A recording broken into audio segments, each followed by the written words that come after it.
하나님하고 모세는 굉장히 각별한 관계였어요. 그러니까. 그래서 성막이 지금 이스라엘 백성의 그 진 한 가운데 세워져서 지금 여기 우리 레위기 1장에 나오는 부분은 회막에서 모세를 하나님께서 부르세요. 불렀기 때문에 모세가 들어가는 거예요. 그러니까 하나님의 영광이 임했는데 모세가 어이 하고 그냥 하나님 오랜만에 만난 친구처럼 친하니까 그냥 무작정 들어간 게 아니에요. 들어와라라고 했을 때 들어가는 모습을 우리가 볼 수가 있어요. 모세는 그러니까 누구보다 이 당시에 이스라엘 백성들의 그 누구보다도 하나님의 임재에 대해서 하나님의 영광에 대해서 갈망했던 사람이고 알았던 사람이고 체험했던 사람인데도 불구하고 딱 이런 거 있죠. 내가 여기에 최고의 전문가야. 딱 전문가인데 그 현상이 딱 일어났어. 그러면 막 멋있게 그냥 자기가 앞장서서 착 가버릴 수가 있어요. 그런데 그런 짓을 안 했어요. 모세는 그냥 기다렸어요. 하나님의 영광의 구름이 임했는데 성막에 임했는데 내가 저거 누구보다 잘 알아. 내가 먼저 들어가가지고 사람들한테 딱 멋있게 이걸 무엇인가라고 보여줄 수가 있어. 이렇게 그냥 우리들은 그냥 쉽게 그렇게 생각할 수가 있어요. 그런데 사람들은 이제 기대를 했겠죠. 하나님 영광의 구름이 딱 드러졌으면은 아 모세가 이제 가서 뭔가를 하겠구나. 뭐 모세가 또 무슨 말을 하겠구나. 아니면 모세가 뭐 엄청난 기적을 또 보여줄 수 있겠구나. 쳐다보고 기대했을 수도 있어요. 근데 모세가 미동도 하지 않는 거예요. 언제까지? 주님께서 부를 때까지. 이런 모습을 보고 모세의 그 겸손함이 참 우리에게 주는 이런 시사한 점이 많은 것 같아요. 왜냐하면 모든 사람들이 자기의 사역이나 뭐 예를 들어서 쉽게 그냥 가족 뭐 구역 예배를 드려도 뭔가가 좀 이렇게 잘 되는 것 같으면은 우리들이 쉽게 교만해질 수 있고 뭐 그러잖아요.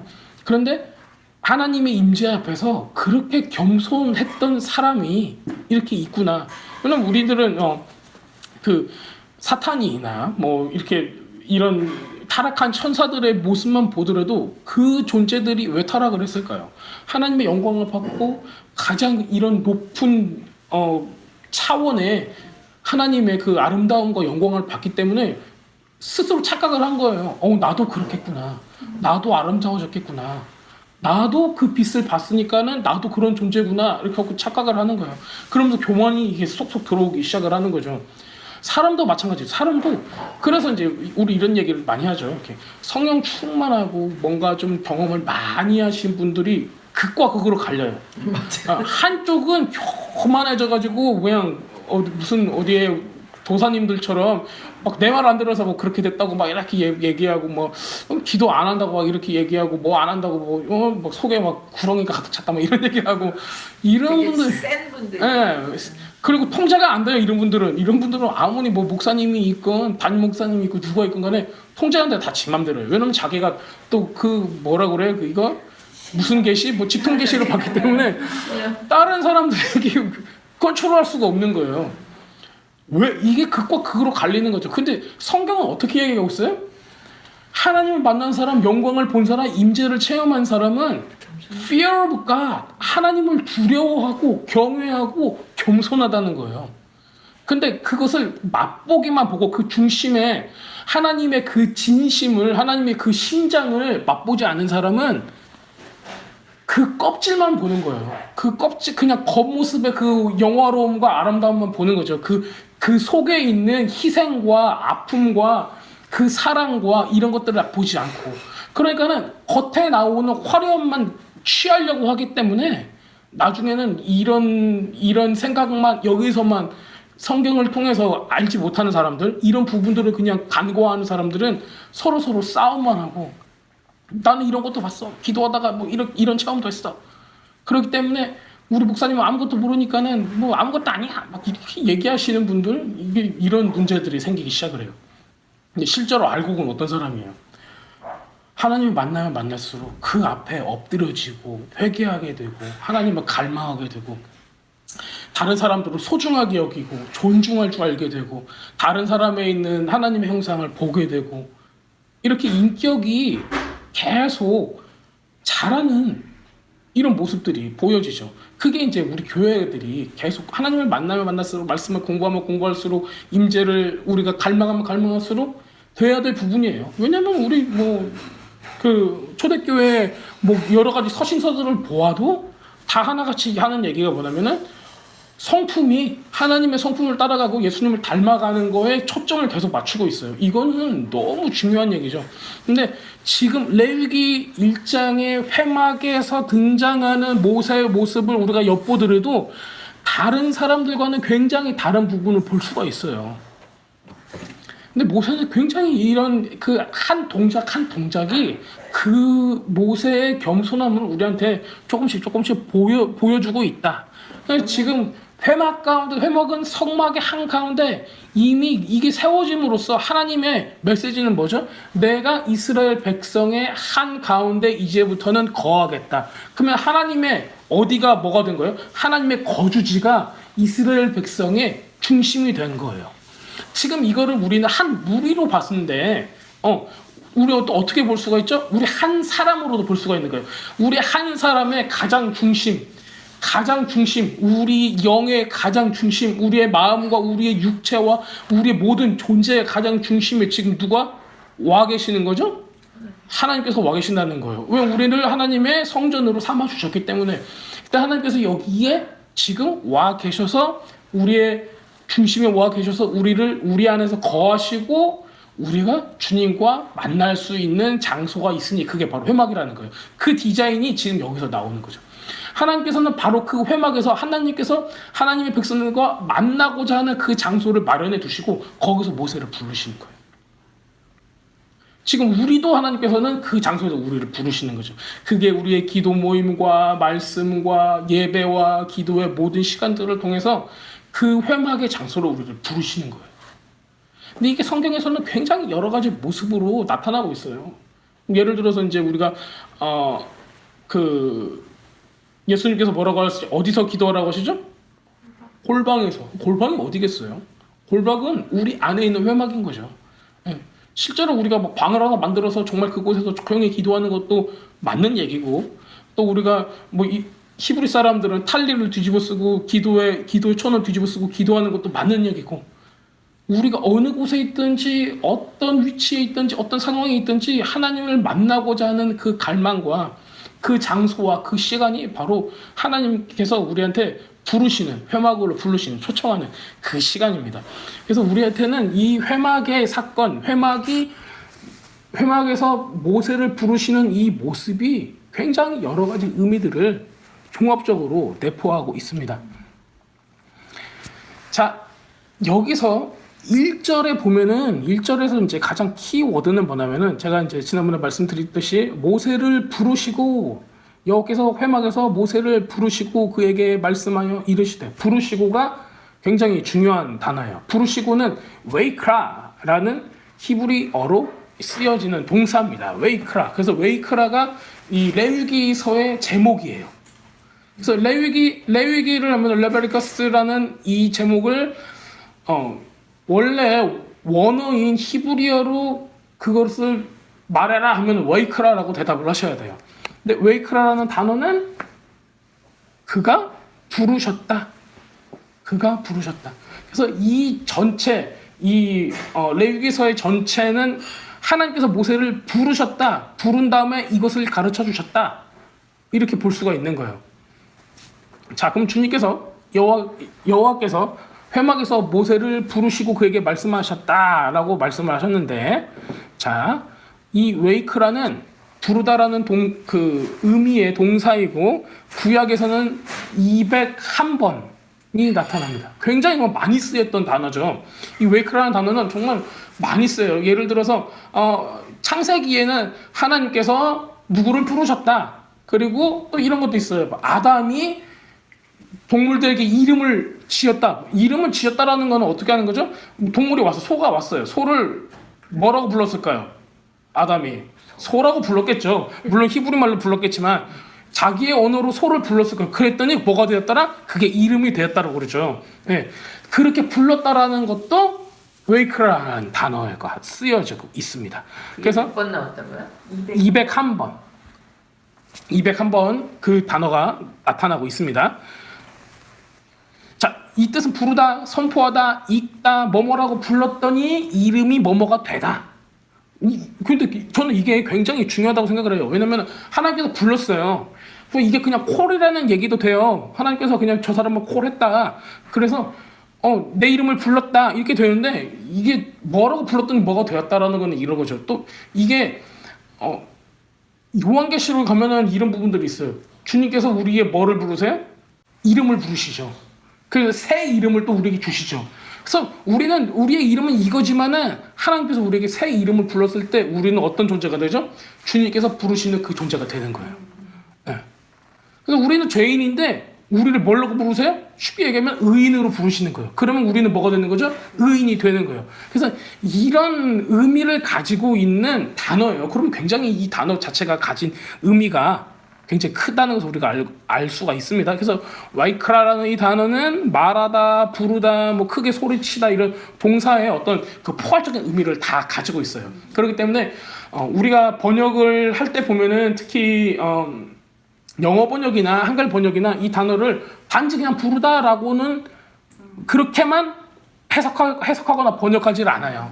그래서 뭐 이름을 짓다 이렇게도 나올 수가 있고 소리를 쳤다라고 나올 수도 있고 하는데 이게 원어 히브리어로는 이 단어가 쓰였고 이 단어가 가지고 있는 의미는 이런 여러 가지 의미가 있다. 그래서 이 여러 가지 의미 중에 우리가 어떤 의미를 채택을 해서 이것을 우리가 이해를 할 것인가는 굉장히 중요하죠.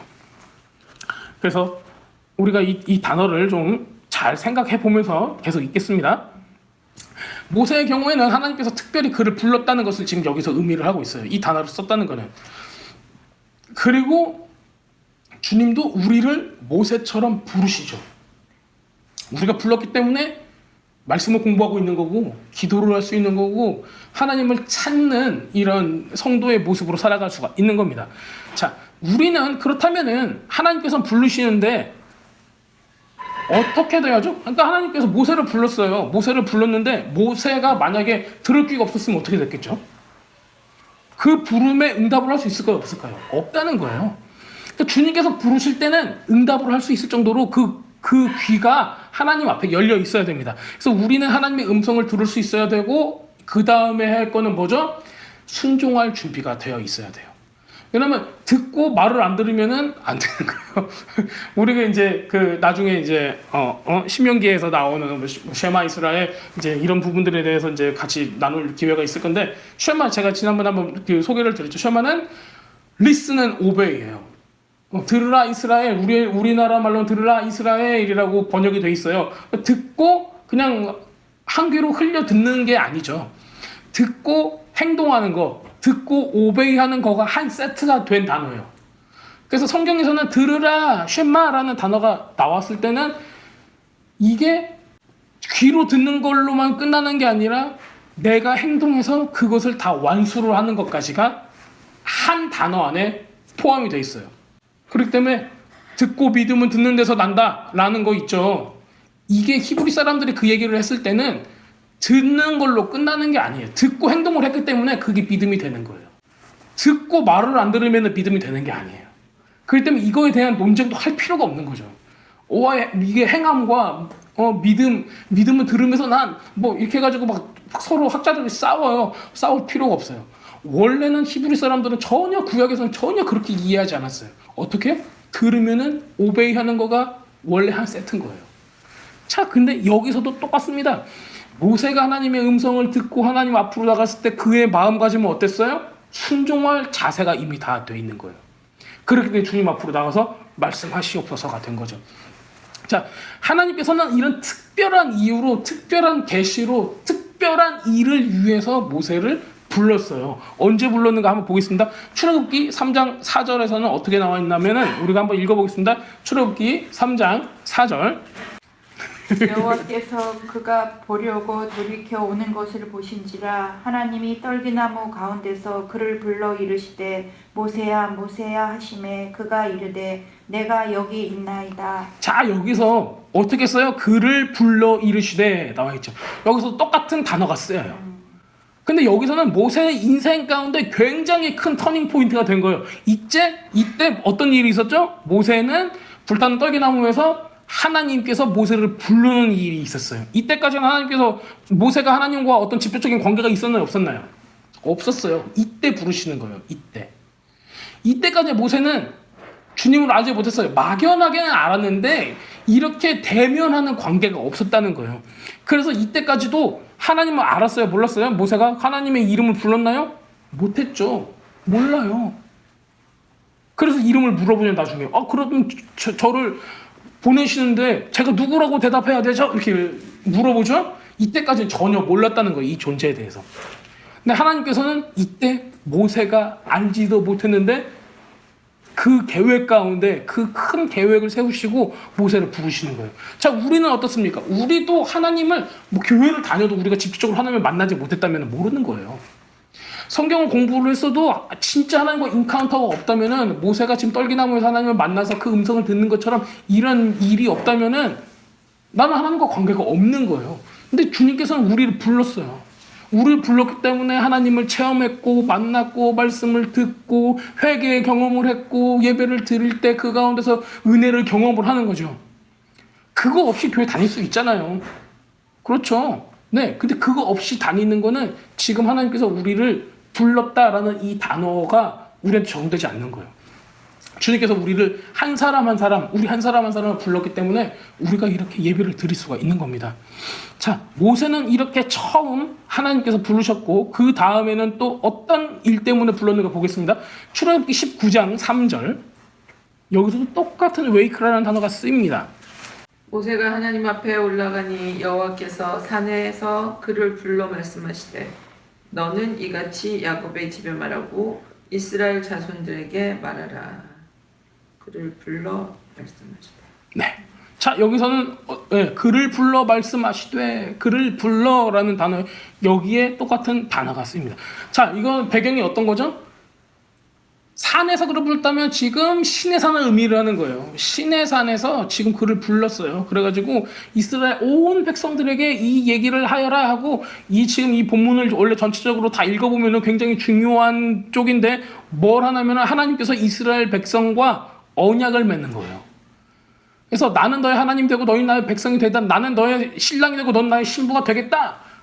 라는 지금 결혼식의 상황을 보여주고 있습니다. 바로 결혼의 언약, 결혼 언약, 결혼 서약을 뜻하는데 케투바, 케투빔이라고 얘기해요. 한 가지 언약은 케투바고 이게 전부 다 10가지가 있으면은 그 전부 다가 복수기 때문에 케투빔이라고 해요. 그래서 이 결혼을 위한 언약을 적어서 이 종이에 쓰죠. 이게 바로 결혼 언약이었어요. 예수님 때는 예수님께서 이혼 증서를 써주라고 그러죠. 언제 그게 가능하죠? 이 결혼 언약을 깨트렸을 때 이걸 할 수가 있는 거예요. 근데 이제 나쁜 남자들이 일부러 다른 짓거리를 하기 위해서 이런 이혼 증서를 써주는 건 나쁘다라고 이렇게 말씀을 하신 거가 이제 뒤에 나오죠.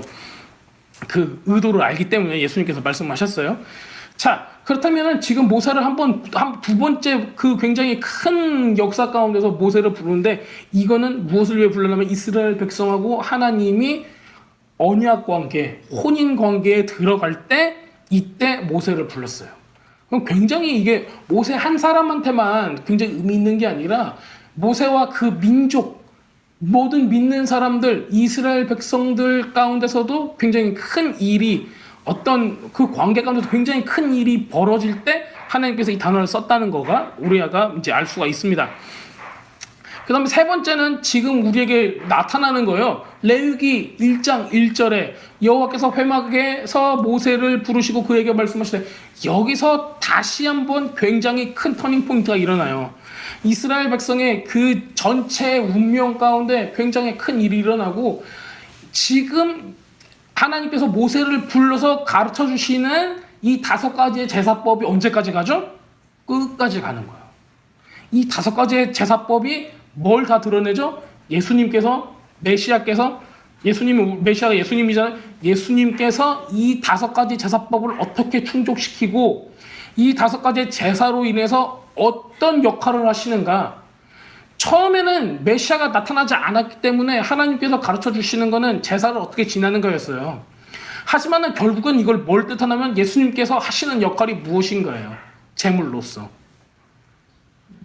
그래서 이 제사를 우리가 들여다보기 시작을 하면은 처음에는 왜 이렇게 복잡해? 곡식은 어떻게 드리고 뭐 속죄제는 어떻게 드리고 화목제는 어떻게 드리고 그냥 우리 생각 가운데 있는 거는 화목제, 우리를 화목케 하셨구나 이 정도로만 생각을 하고 또 어린 양이구나 그래서 6월절에 어린 양으로 돌아가셨구나 이 정도밖에 우리 생각에는 담아 있지 않지만은 실제로 레위기서에서 나타나는 이 제물들의 한 부분 그 다음에 하나님께서 디자인해놓은 이 제사법들의 행동들 그 다음에 그 의미들 이것들을 보면은 예수님하고 다 연관이 돼 있다는 것을 우리가 알 수 있습니다. 그래서 지금 여기서는 하나님께서 모세를 부르셔서 하나님의 부르심을 이루시고 그 다음에 이스라엘 백성들을 출애굽시켜고 그 출애굽된 사람들이 또 다시 불러서 이 사람들을 하나님의 신부로서 결혼식 언약 관계로 세우고 그 다음에 릴레이션십을 위해서 예배를 드리는 제사를 드리는 법까지 이렇게 세 번의 굉장히 큰 신앙의 그 다음에 성경의 이 큰 역사상의 굉장히 중요한 부분들을 이 단어 웨이크라 너 일로 와라 해서 내가 너한테 할 말이 있다 이것으로 지금 시작되는 것을 우리가 볼 수가 있습니다. 그래서 이 그 레위기서의 전체 이름이 웨이크라예요. 그가 부르셨다. 불러서 뭐랬냐? 말씀을 하셨다는 거예요. 그래서 이게 굉장히 레위기서에서는 하나님께서 도대체 우리에게 무엇을 바라는가, 어떤 것을 원하시는가, 어떤 제사를 원하시는가, 그 다음에 이게 결국에는 오실 메시아와 어떤 연관이 있는 거죠. 바로 이 레위기서에 나오는 제사법들이 예수님과 어떤 연관이 있는가 우리가 알아야 될 부분입니다. 이것을 잊어버렸기 때문에 구약의 것은 다 끔찍하고 무섭고 그냥 폐기해버려야 될 것으로 오해하기 시작을 하는 거예요. 자, 그거를 오해하지 않기 위해서 제가 제사법에 대해서 조금씩 아는 만큼 이렇게 나누려고 합니다. 자, 그렇다면은 우리 2절을 한번 읽어보겠습니다. 2절에 이스라엘 자손에게 말하여 이르라 너희 중 누구든지 여호와께 예물을 드리려거든 가축 중에서 소나 양으로 예물을 드릴지니라 했어요. 여기서 가장 중요한 단어는 뭘까요? 드리려고. 예물. 네, 예물입니다. 예물을 드리려거든 분명히 드리는 건 좋죠. 근데 나쁜 걸 드리면 안 되잖아요. 근데 예물인데 예물이 히브리 말로는 코르반이에요. 코르반 좀 들어보셨어요? 네. 코르반이라는 단어가 예물이라는 단어를 가지고 있어요. 이것도 엄청 많이 나오겠죠. 왜냐하면 제물이라는 뜻을 가지고 있으니까. 네, 뭐 구약에서 보면은 이 단어는 정말 많이 쓰여져요. 예물, 재물 똑같아요. 네, 오퍼링이나 뭐 sacrifice나 다 같은 얘기예요. 이때는. 그래서 지금 나오는 번제가 있고 뭐 소제가 있고 그다음 제물들이 있고 이게 전부 다 이름은 다르지만은 하나로 묶는다면은 뭘로 묶여질까요? 코르반이라는 단어로 묶여져요. 그래서 무슨 제 그러면 그 제가 이 코르반을 뜻하는 거예요. 그래서 코르반은 이 전체 5가지의 이 제사의 전체를 뜻하는 거죠. 그래서 이제 코르반은 제물, 예물, 헌금 이런 거를 뜻하고 있습니다. 자, 이제 이 코르반이라는 단어가 가지고 있는 어근이 있어요. 그 어근이 카라브라는 단어예요. 카라브라는 단어가 있는데 이게 굉장히 재미있는 뜻을 가지고 있어요. 예물, 재물, 헌금 이런 거였었는데 이 카라브라는 단어는 something brought near the altar예요. 그러니까는 뭔가를 제단으로 가까이 가져오는 것을 뜻해요. 뭔가를 가까이 가지고 오는 것.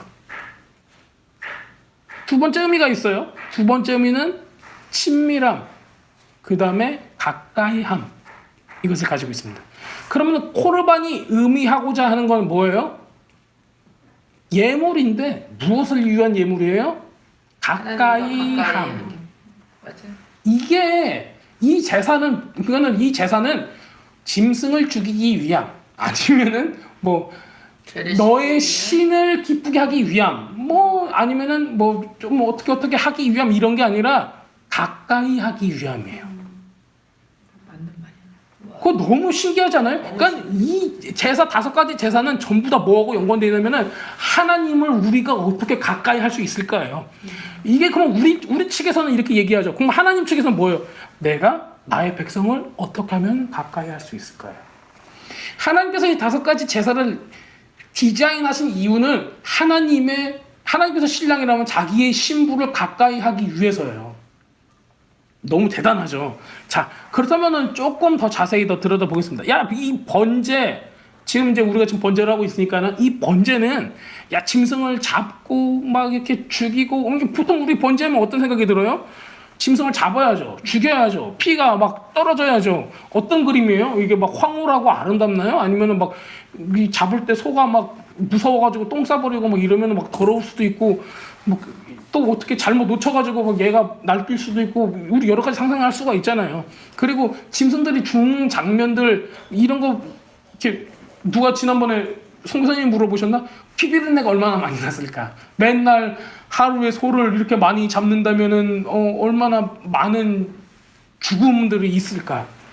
굉장히 어떻게 보면 무서워요. 예. 이게 뭐라고 그러죠? 이게 푸주간? 도살장? 이런 느낌이잖아요. 어떻게 보면은. 우리는 성막이라고 해서 굉장히, 성전이라고 해서 굉장히 아름답게만 이렇게 하는데 어떻게 보면 도살장의 모습을 우리 가지고 있어요. 그래서 우리는 이 번제를 보면은 짐승을 잡고 죽이고 때리고 막 이런 모습이 있기 때문에 잔인한 그림으로 이렇게 그려지고 있어요. 하지만은 이 희생이 무슨 역할을 하는가죠? 이 희생은 우리가 예배하는 예배 대상하고 가까워지도록 디자인이 된 거예요. 하나님께서는 이 코르반이라는 단어를 통해서 결국에는 죽는 거에 초점을 맞춘 게 아니라 하나님께서 하나님의 백성들을 끌어당기는 모습을 보고 있습니다. 즉, 이거 우리가 어떻게 보면 이제 재물을 이때 당시에 이스라엘 사람들은 지금 부자나 족장의 경우에는 소를 가지고 왔어요. 그리고 보통 일반 사람들은 양이나 염소를 가지고 오고, 가난한 사람들은 비둘기를 가지고 산비둘기나 집비둘기를 가져오는 걸 볼 수가 있어요. 그렇다면은 우리 말라위에서도 그렇죠. 염소가 싸요? 안 싸잖아요. 그럼 굉장한 희생을 하고 있는 거예요. 굉장한 희생을 하고, 이 큰 희생을 하고 있는데, 지금 옛날 우리가 지금 이때 당시로 본다면, 그냥 예수님 당시거나 아니면 구약 당시로 봐도 염소 한 마리가 그렇게, 양 한 마리가 내가 선뜻 드릴 만한 쉬운 존재는 아니었다는 거예요. 근데 하나님께서는 요구를 하고 계신다는 거예요. 무엇 때문에? 하나님께로 가까이 끌어당기기 위해서. 그래서 사람들은 이거를 그냥 금전적으로 이거 엄청난 희생이다. 너무 희생이야. 하지만은 이거를 주님께 드렸을 때는 무슨 일이 일어나죠? 축복이 따르는 거죠. 저는 이게 너무 희망적으로 생각하세요. 여러분이 축복을 받으려면은 이런 것들을 해야 됩니다라고 얘기하는 게 아니라 실질적으로 하나님께서 이거를 디자인한 게 그런 이유라는 거예요. 우리가 주님 앞에 드려질 때 주님께서 우리를 끌어당기시는 거예요. 하나님께서는 돈을 요구하는 게 아니에요. 그리고 지금 이 번제 같은 경우는 우리가 계속 읽어보면 알겠지만은 먹는 게 없어요. 다 태워버려요. 번제는 싹 태워버려요. 그렇기 때문에 다 잿더미로 만드는 거예요. 그거에 대한 이유도 있죠. 자, 그래서 우리들은 이건 희생이고 이거는 다 없어지고 쓸모없는 짓 같지만은 결국에는 이거는 누구만을 위해서요? 하나님만을 위해서인 거예요. 주님께로 가까이 가기만을 위해서. 자, 이것이 이스라엘 백성을 여호와 하나님과 가깝게 만드는 축복의 시작점이 됩니다. 그건 우리들하고도 마찬가지예요. 우리가 하나님과 가까워지려면 바로 이 번제로부터 시작이 되는 거예요.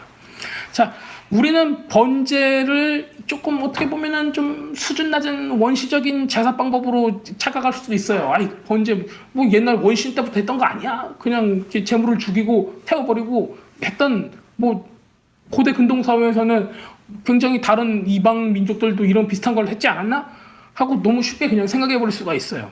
자, 하지만은 이거는 뭘 뜻하는가? 우리의 남편이 되신 하나님은 이 장막으로 하나님의 신부를 부르시는 역할을 하고 계시는 거, 이것을 통해서. 자, 번제는 뭐하고 연결돼 있죠? 회개하고 연관이 돼 있어요. 깨끗이 함, 다 태워버림, 이거하고 연관이 돼 있어요. 그래서 신부가 회개로 깨끗하고 정결하게 되어야지 어떻게 할 수 있어요? 가까이 갈 수가 있는 거예요. 이 5가지 제사법은 하나로 끝나는 게 없어요. 번제를 드리고 뭘 하고, 번제를 드리고 뭘 하고, 소제를 드리고 뭘 하고, 이렇게 세트로 연결이 돼 있어요. 그런데 이 번제 회개에 대한 이 제물은 굉장히 필수적이에요. 하나님과 죄의 문제가 해결되지 않은 사람은 할 수 없는 게 있어요. 그게 뭐예요? 화목제예요. 화목제를 드릴 수가 없어요. 죄 문제가 해결 안 되는데 하나님하고 지금 화목하게 하겠다고 웃기는 거예요, 이게. 그래서 우리들은 화목제를 되게 좋아하죠. 뭐를 드리고 뭐를 드려서 화목하고 싶어요, 주님과. 그런데 그 화목을 가로막는 게 있어요. 뭐예요? 우리 죄인 거예요. 화목제는 죄를 회개를 하고 나서야 드려질 수 있는 권한이 주어질 수가 있습니다.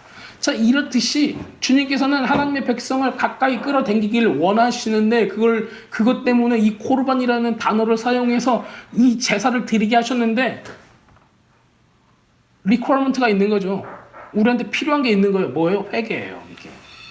그래서 번제가 필요한 거예요. 번제를 통해서 우리가 깨끗하게 되기를 원하시는 겁니다. 자, 야고보서 4장 8절을 제가 읽어보겠습니다. 하나님을 가까이 하라. 그리하면 너희를 가까이 하시리라. 제가 이제 가까이 하라, 이 단어는 방금 우리가 그 코르반이라는 그 예물이라는 단어에서 그 뜻을 가지고 있다고 말씀을 드렸죠. 자, 너희를 가까이 하시리라. 죄인들아, 손을 깨끗이 하라. 두 마음을 품은 자들아, 마음을 성결케 하라. 그래야지 주님께 가까이 갈 수 있다라고 지금 야고보서는 얘기를 하고 있어요. 야고보서를 읽어보면은 우리가 굉장히 히브리적인 생각들을 잘 읽을 수가 있어요. 구약을 배경으로 가지고 있는 초대교회의 리더십이 어떤 생각을 가지고 있었는가? 깨끗이 하라. 그리고 하나님을 가까이 하라. 이게 굉장히 지금 있고 있는 레위기 제사법의 배경이 될 수밖에 없었다는 것을 우리가 알 수가 있습니다. 자, 3절을 읽어보겠습니다. 3절. 그 예물이 소의 번제면 흠없는 수컷으로 회막문에서 여호와 앞에 기쁘게 받으시도록 드릴지니라. 이렇게 얘기를 하고 있습니다. 자, 여기서 이제 번제라는 단어에 조금 더 초점을 맞추겠습니다. 번제라는 거는 올라예요, 올라. 그래서 코르반 올라 하면은 번제 제물이 되는 거예요. 올라. 자, 우리가 태우면은 향기가, 하나님께 드려지는 이 향기가 올라가요. 그래서 올라예요. 그래서 번 하면은 우리 다 태워버리니까 번에서 번제가 하는데 그게 아니라 원래 히브리말 올라, 이렇게 올라가요. 자, 이렇게 올림제물이라고 해요. 그 재밌죠? 히브리말로 올라가 말 그대로 뜻도 올림이에요. 올라가서 하나님께 간다. 예요. 그래서 올림제물이라고 우리가 알고 있는 게 좋습니다. 그래서 올림제물, 불에 타다라는 의미에서 끝나는 게 아니에요. 그게 올라가다, 하늘로. 그렇다면 이 번제가 갖고 있는 방향성이 있어요. 땅이 아니라 하늘이에요. 번제는 하늘로 올라가다라는 의미가 있습니다. 바로 회개는 우리의 마음이 어디로 향해지는 거예요? 하늘에 계신 우리 하나님께로 향해지는 것을 의미를 하고 있습니다. 올림제물을 가져오는 사람만이 지금 어디 들어갈 수 있는 거예요? 이 회막, 약속된 장막으로 들어갈 수가 있습니다. 그러니까 회개를 거쳐야지 하나님께로 가까이 갈 수 있다는 걸 의미를 하고 있는 거죠. 자, 요한복음 10장 7절과 9절을 제가 한번 읽어보겠습니다. 그러므로 예수께서 다시 이르시되 내가 진실로 진실로 너희에게 말하노니 나는 양의 문이다. 양의 문이다는 뭐냐면은 양을 이렇게 가둬놓는 뭐라고 할까요? 이렇게 울타리 같은 것을 이제 목자들이 해요. 근데 목자가 이 울타리를 만들어 놓고 이 문이 될 만한 곳에서 잤어요. 양하고 같이. 그 다음에 아침이 되면은 목자가 거기서 부시시 일어나면은 거기에 구멍이 뚫리는 거죠. 거기를 통해서 밖으로 나가는 거예요. 자, 그렇다면은 9절에는 내가 문이니 누구든지 나로 말미암아 들어가면 구원을 받고 또 들어가며 나오면은 꼴을 얻으리라. 목자가 서 있는 그 곳을 통해서 양이 들어가서 잠을 잘 수 있고 여길 나와서 풀을 뜯을 수 있는 거예요. 목자를 통해서 다 가능한 거예요. 자, 그렇다면 예수님을 통해서만 될 수 있다. 뭐가 된다는 거예요? 예수님을 통해서 되는 게 뭐예요? 회개예요. 죄의 문제는 누가 해결해 주셨죠? 예수님만 해결해 주셨기 때문에 결국에는 이 번제의 디자인은 결국에는 메시아적으로 본다면은 메시아가 뭘 해줄 수 있다는 거예요? 죄의 문제를 해결해 줄 수 있다라는 걸 의미를 하고 있는 거예요. 결국에는 아버지 하나님께로 우리를 끌어당기든 가까이 하게 할 수 있는 이 죄의 문제, 이 회개의 문제의 키는 예수님이라는 것을 지금 요한복음에서는 얘기를 하고 있습니다.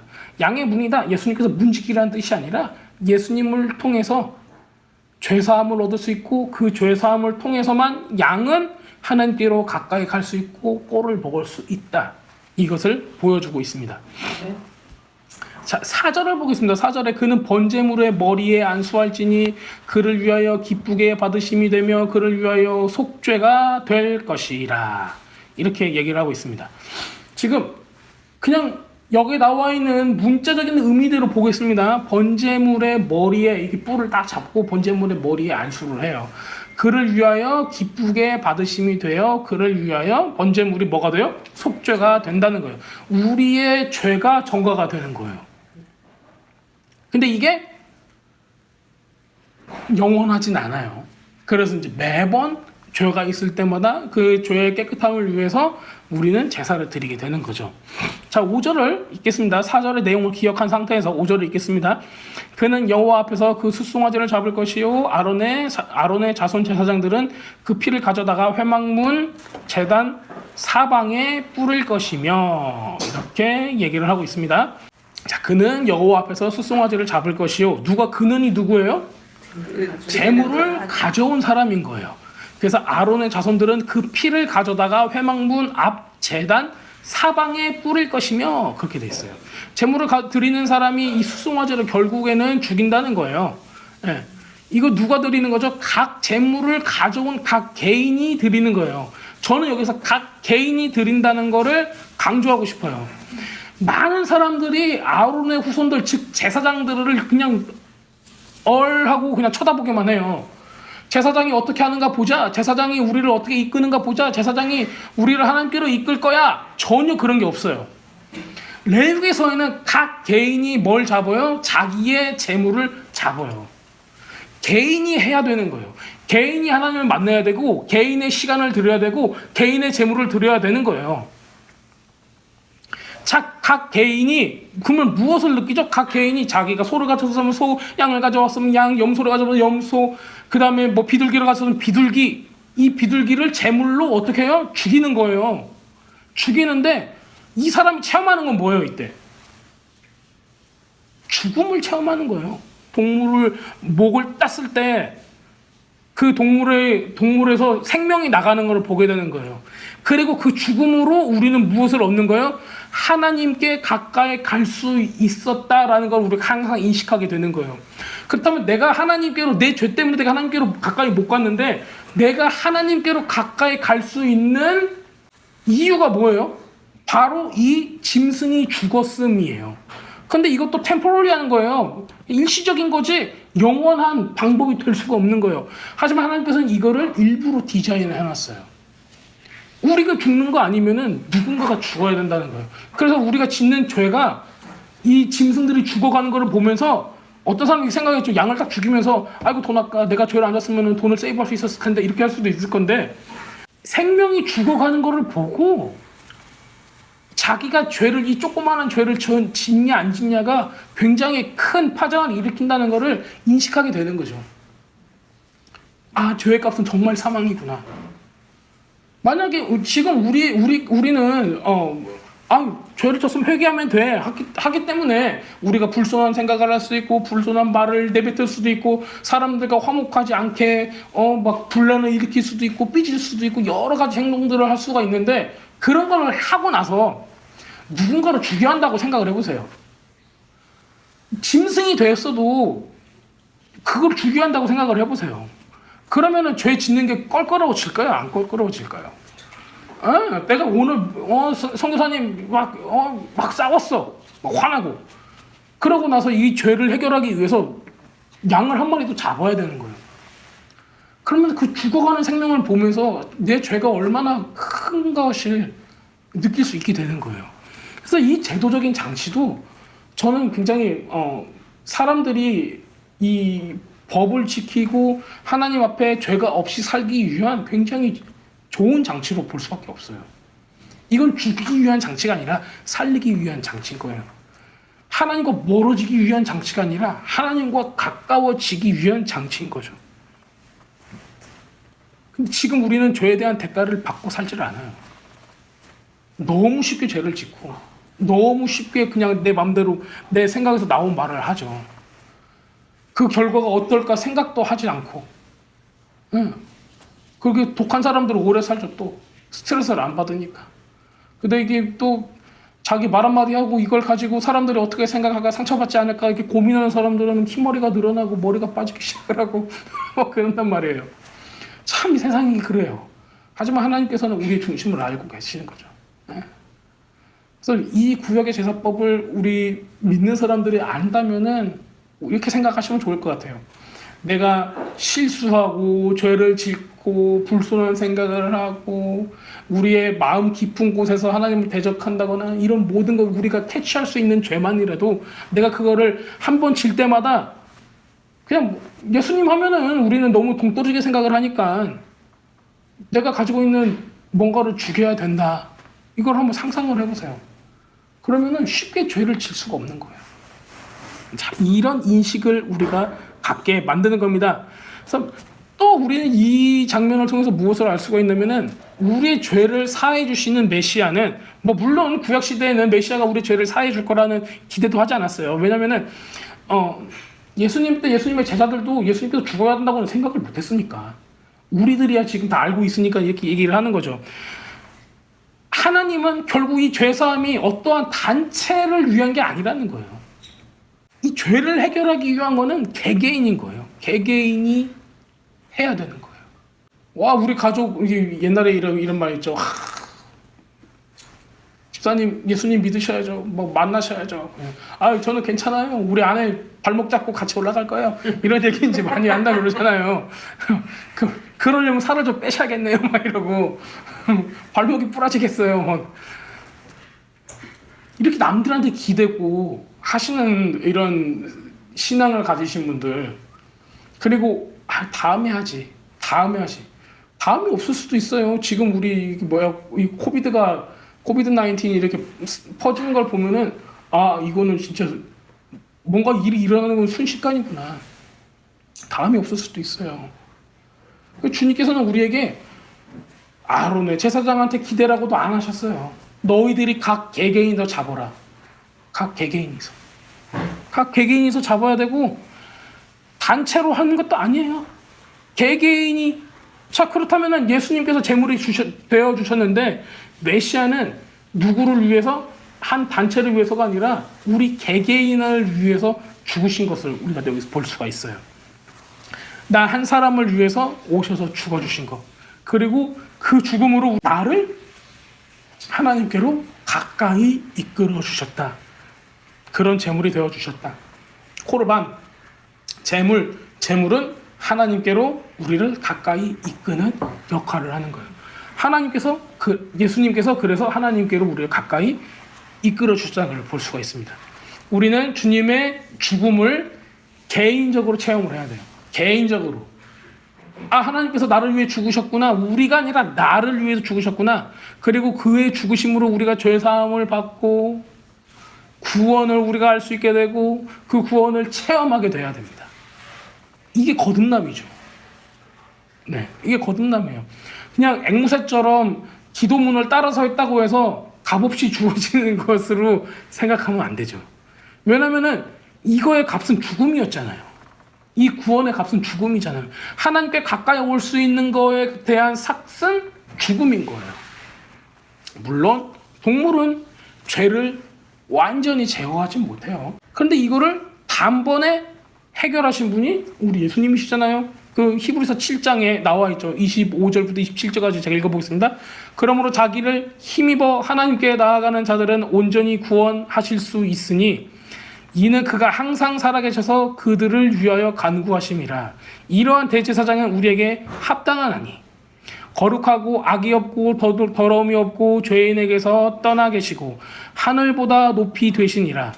그는 저 대사장들이 먼저 자기 죄를 위하고 다음에 백성의 죄를 위하여 날마다 제사 드린 것 같이 할 필요가 없으니 이는 그가 단번에 자기를 드려 이루셨습니다. 제가 이제 우리 이제 이 히브리서 기자가 얘기하는 것을 우리가 이제 요절로도 많이 외웠었고 많은 사람들이 알고 있잖아요. 근데 이게 레위기서의 제사법을 이해하지 못하면 얼마나 큰 건가를 모르는 거예요. 매번 드려지는 제사는 매번의 죽음을 가지고 오는 거예요. 나의 죄는 매번 어떤 누군가에 대한 죽음을 만드는 거예요. 이거를 단 한 번으로 이루셨다는 거예요. 그럼 굉장히 엄청난 거예요. 우리는 그 엄청남과 그 크신 사랑을 잘 이해하지 못할 때가 많습니다. 그래서 개개인은 번제, 특히 이 올림제물을 다루는데 굉장히 많은 경험이 있어야 됩니다. 능숙해야 돼요.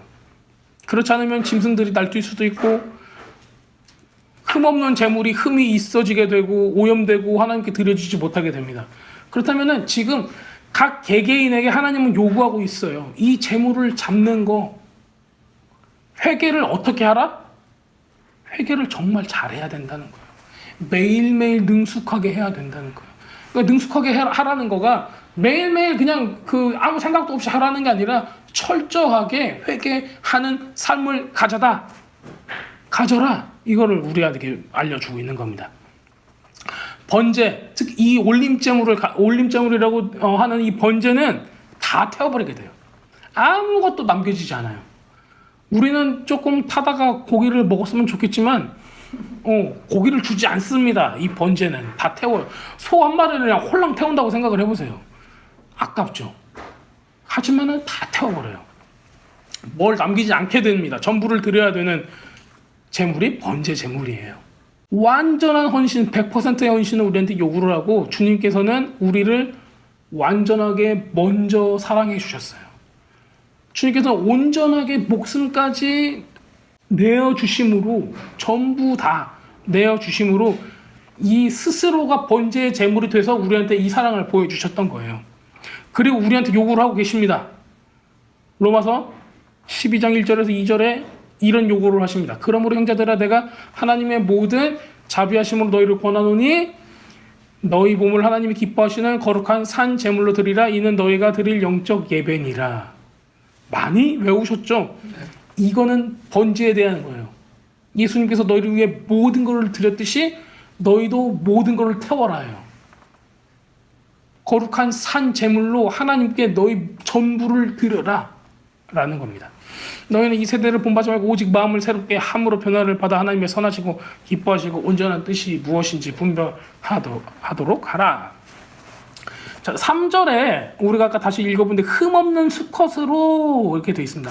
흠없는 이라는 단어를 써요. 흠없는. 타미임이라는 단어를 씁니다. 흠없는, 완전한, 주님께서는 우리한테 온전한 제물이 되어주셨고 또 그의 희생도 완전한 희생이 되어주셨어요. 그래서 하나님의 죽음, 예수님의 죽음으로 우리는 그 온전한 분이 온전히 죽었기 때문에 우리도 온전하게 됐습니다. 하나님께서는 지금 우리가 방금 읽었던 로마서 12장처럼 우리한테 다시 온전해질 것을 요구를 하고 있어요. 온전히 하나님께 100% 드려질 것을 요구를 하고 있어요. 그러니까 주님께서 지금 우리에게 말씀해 주시는 건 다 근거가 있는 거예요. 어디서 그 근거가 되냐면은 레위기서에서 지금 다 근거가 되는 거예요. 그러니까 모든 제사법에 관한 이 이후에 있는 초대교회에 있는 서신서들에 나오는 것도 다 그 근거는 이 레위기서의 제사법에서 나오는 거예요. 왜냐하면 제사는 하나님과 이스라엘 백성 그 신부와의 관계를 나타내기 위함입니다. 이 5가지에 나오는 모든 제사는 예수님께서 우리를 위해 어떤 것을 행하셨는가, 하나님과의 관계 회복을 위해서 무엇을 하셨는가를 계속 보여주고 있습니다. 지금 이제 처음 부분은 소에 대한 번제물이 나옵니다. 그래서 소가 이렇게 쭉 나와요. 그 3절에 보면 소의 번제이면 어떻게 했죠? 하나님께 머리에 안수를 하고 그 다음에 수송아지를 잡고 제사장은 그 피를 가져다가 제단 앞에 사방으로 뿌리고 그 다음에 가죽을 벗기고 그 다음에 각을 뜨고 아론의 제사자들은 제단 위에 불을 붙이고 불 위에 나무를 벌려놓고 그 다음에 뜬 각하고 머리와 기름을 제단 위에 불에 있는 나무에 버려놓고 내장과 정강이는 물로 씻고 그 전부를 제단 위에서 불살라 번제를 드리려 완전히 태워버릴지니 이는 화제라 여호와께 향기로운 냄새니라. 이 타는 냄새 자체가 하나님께 향기로운 것이 됩니다. 자, 이제 여기까지 하고 그 다음에 부분은 거의 비슷하지만 양과 염소 그 다음 계층 있는 사람들을 얘기를 하고 있어요. 이것도 다 똑같아요. 다 똑같고 다른 점이 있다면은 북쪽 제단 북쪽 11절에 보면은 그가 제단 북쪽 여호와 앞에서 그것을 잡을 것이요. 잡는 부분이 좀 달라요. 자, 그 다음에는 세 번째 14절에 나오는 세 번째로 돌아가게 되면은 이거는 가난한 사람을 위해서 하나님께서 디자인해 놓은 그 부분입니다. 산비둘기나 집비둘기 새끼로 예물을 드리게 돼요. 그래서 이 색깔이 얘네들이 산비둘기나 집비둘기들이 이렇게 새끼라고 나와 있잖아요. 이게 뭐 집비둘기는 1년 되고 산비둘기는 한 3년 정도 되면은 색깔이 좀 노르스름하게 변한대요. 뭐 그때가 이렇게 제물을 드리는 적기의 시기로 보고 있어요. 이게 중요한 이유는 하나님께서 가장 흠없고 제물로 받아들여지기 가장 좋은 이 시간을 얘기를 하고 있습니다. 그래서 이제 새는 또 죽이는 방법이 다르죠. 모이 주머니에 더러운 것을 제거하고 재버린 곳에 버리고 그다음에 불살라 버리고 이건 화제다 여호와께 향기로운 제물이라 이렇게 나와 있습니다. 그래서 이제 이 세 가지가 소를 드리는 거 양이나 염소 그리고 새 이렇게 이 세 가지 방법이 나오지만은 결국에는 같은 내용을 가지고 있어요. 자, 여기서 이제 우리가 공통적으로 나오는 게 핏뿌림이에요. 핏뿌림. 제리카라고 하거든요. 핏뿌림. 이 핏뿌림은 제단 사면에 뿌리고 뭐 이런 부분들이 계속 등장을 하고 있어요. 그리고 새는 피가 적게 나오니까는 이렇게 짜듯이 해가지고 피를 뿌리게 돼 있고요. 그래서 피에는 뭐가 있다 그러죠? 생명이 피에 있느니라 그랬어요. 그다음에 이 피를 뿌림으로써 우리가 생명을 얻게 되는 거예요. 예수님도 이 피를 뿌렸으므로 우리에게 생명을 주셨듯이 굉장히 이 부분도 그러니까 주님께서 이 제사법을 디자인한 이유가 결국에는 메시아가 우리를 위해 피를 뿌려야 한다는 것을 계속 보여주고 있는 것을 뜻합니다. 또 이제 뭐가 어떤 걸 하죠? 각을 떴죠. 특히 소나 이제 그는 각을 뜨게 돼요. 각을 뜰 때는 먼저 뭐를 벗겨요? 가죽을 먼저 벗기는 거예요. 가죽은 뭐예요? 털, 겉모습을 뜻하죠. 그래서 이제 우리 동영상 같은 거 보면 가죽 벗기는 거 이렇게 보면 짐승들을 이렇게 잡아서 해놓은 다음에 쭉 막 옷 벗기듯이 쭉 벗겨요. 그러면 다리까지 쫙 벗겨져요. 그러면 가죽이 홀라당 벗겨지거든요. 그러면 뭐가 나오죠? 고기만 남죠. 그걸 가지고 각을 뜨는 거예요. 자, 그렇다면 이제 이게 이제 말씀을 많이 들어보셨을 거예요. 그 창세기 때 아담과 하와가 죄를 짓고 짐승 가죽으로 하나님께서 이거를 가려주셨다. 그러기 위해서 누군가가 희생이 되는데 어떤 짐승이 희생이 되었을 것이다. 우리의 죄를 가리는 거, 이 부분을 위해서 지금 가죽을 벗긴다는 부분이 여기서 계속 들어가고 있습니다. 그래서 가죽을 벗기면은 결국에는 속에 있는 거가 나오는 거예요. 가죽과 털은 태우면은 좋지 않은 냄새가 나요. 냄새 맡아보셨어요? 누린내? 네, 누린내 나죠. 네, 별로 안 좋아요.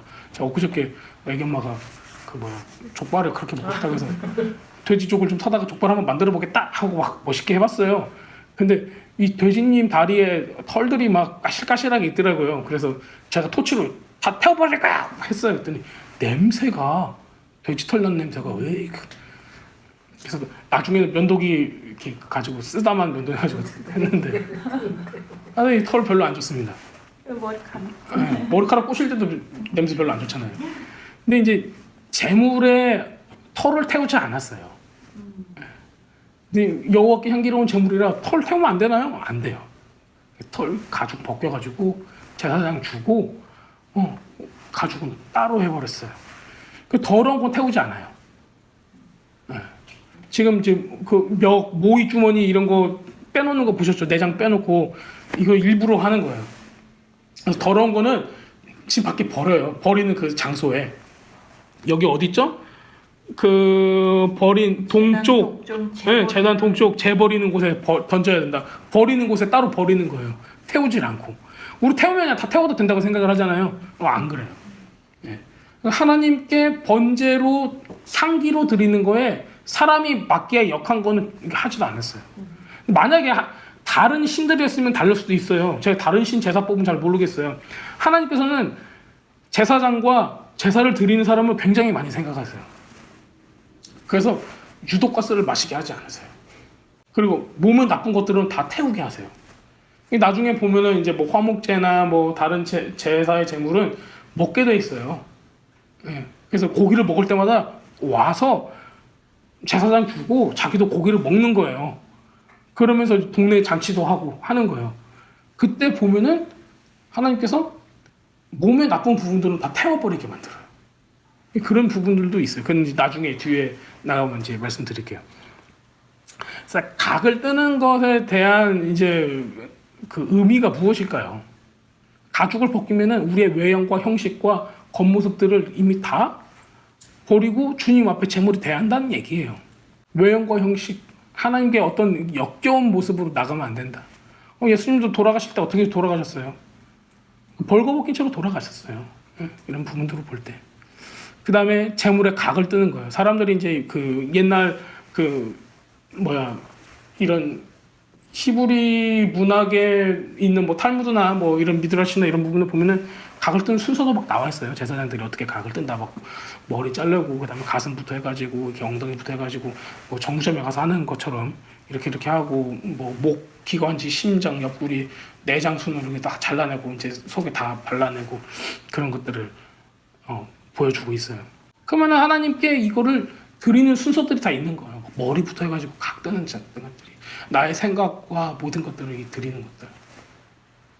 그러니까 이 사람이 각을 뜨면서 무슨 생각을 했을까요?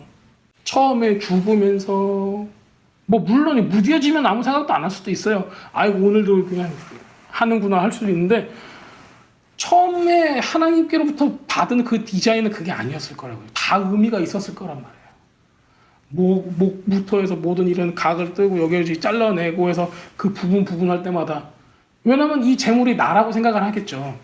하나님께 드려진 이 재물이 나의 생각을 하나님께 드린다고 목을 떼어내고, 뭐 나의 가슴과 심장을 주님께 드린다고 떼어내고, 팔을 드린다고 내 발을 합니다 하고, 그런 부분들을 하나님께 다 드리면서 회개를 했을 거예요. 하나님, 내 발이 잘못된 곳으로 갔습니다. 나를 용서해 주세요 했을 거고, 나의 손이 이웃을 쳤습니다. 나의 생각이 어떤 잘못된 것을 했습니다고 머리를 떼어내고, 이런 재물들을 떼어내고 하면서 각을 뜨면서 이렇게 정말 회개하는 사람은 하나님께 나가면서 그 여러 가지 마음을 주님께 어떻게 헌신할 수 있을까? 우리의 행위가, 우리의 에너지가 어디를 향해 있어야 되는가? 이런 생각을 깊게 할 수가 있었을 거예요. 그게 원래 디자인을 했을 거예요, 하나님께서. 근데 많은 사람들이 그냥 뭐 푸주관 아저씨처럼 변해버릴 수도 있어요. 그냥 너무 당연하게 그냥 착착착착 해서 너무 기술자적으로 하는 거. 근데 지금 어떻게 보면 우리의 예배가 하트가 빠져 있다면은 그렇게 될 수도 있어요. 일주일에 한 번 그 자리에 가서 앉아 있는 거, 그래서 하트가 빠져 있는 그냥 살아 있는 그냥 육체만 가지고 그냥 거기서 앉아 있는 건가? 정신은 저기 딴 데가 있고. 그러니까 지금 성경은 우리한테 우리의 모든 마음을 다해서 온전히 주님 앞에 드려지고, 그것도 개개인이 처음부터 끝까지 모든 프로세싱을 다 해야 되는 거예요. 그러니까 교회에 자기 신앙을 맡겨버리라는 게 아니에요. 결국에는. 본인이 드려야 되는 거. 성막의 제사장한테 자기 것을 다 맡기지 말아라가 아니라 그 수고를 땀 흘리면서 하나하나 하는 그 수고를 다 누가 해야 되냐면 자기가 해야 돼요.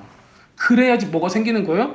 회개가 생기는 거고, 그래야지 죽음에 대한 생각이, 인식이 바뀌는 거고, 그래야지 그 재물이 하나하나 각을 떠지면서 이게 파트로 나눠지면서 회개를 할 수 있는 거예요. 그러면서 하나님께서는 그 회개하는 사람한테 가까이 오게끔 하는 거죠. 주님께서. 그렇게 디자인이 되어 있는 거죠. 그 다음에 하크타라라고, 하크타라. 그래서 번제단에다 올려주는 거죠. 이런 행위를 하게 됩니다. 그러면은 다 태워지는 거예요. 내 생명도 타고. 양은 그때 당시 재산이었잖아요. 양, 소, 염소. 그 정말 굉장한 헌신인 거예요. 주님께서 근데 이걸 요구를 하시는 거예요. 회개는 태우는 거를 요구를 하시는 거예요. 온전하게 태우는 거. 내 생명도 태우는 거고, 내 재산도 태우는 거고, 내가 가지고 있는 것도 태우는 거예요. 그 다음에는 이제 우리가 이제 구절을 보면은 그 내장과 다리, 정강이 이 부분에 대해서 나와요. 근데 내장은 이제 알다시피 먹질 않아요. 한국 사람이면 먹었을 건데. 곱창. 근데 이물질들이 있는 거죠, 한마디로. 그 다음에 정강이는 뭐예요? 다리니까 걸어당기면서 이렇게 가죽 다 하고 여기 밑에 남은 거 말하는 거거든요. 발은 항상 깨끗하게 씻어야 되는 그런 부분이에요. 그래서 이제 물로 씻어가지고 여기서 보면 물에 다 씻어서 태워버리게 돼 있어요. 그냥 태우는 게 아니라. 그러면 온갖 이물질들 들어왔던 더러운 것들을 씻어내고 태우도록 하는 모습을 보고 있어요. 우리들도 우리의 삶을 살잖아요. 삶을 살면서 잘못된 생각이 들어올 수도 있어요. 우리가 집에만 있고 거룩한 것만 보고 있다면은 그럴 수가 없는데 삶을 살아가면서 여러 사람을 만나고 여러 소리를 듣고 우리 일터에서 학교에서 많은 사람들을 마주칠 때 우리가 본의 아니게 모르고 짓는 죄나 오염 물질들을 다 털어내게끔 주님께서 하시는 것들을 우리가 볼 수가 있습니다. 의도치 않은 것도 우리가 많죠. 의도치 않은 실수나 이런 것들, 그런 것들까지도 하나님께서는 여기서 그 번제를 통해서는 어떻게 해결해야 되는 것들을 이렇게 보여주고 있어요. 그래서 매일매일 우리가 일상생활 가운데 의도치 않았던 그냥 오염으로 인해서 지어지는 죄까지도 깨끗하게 볼 수가 있습니다.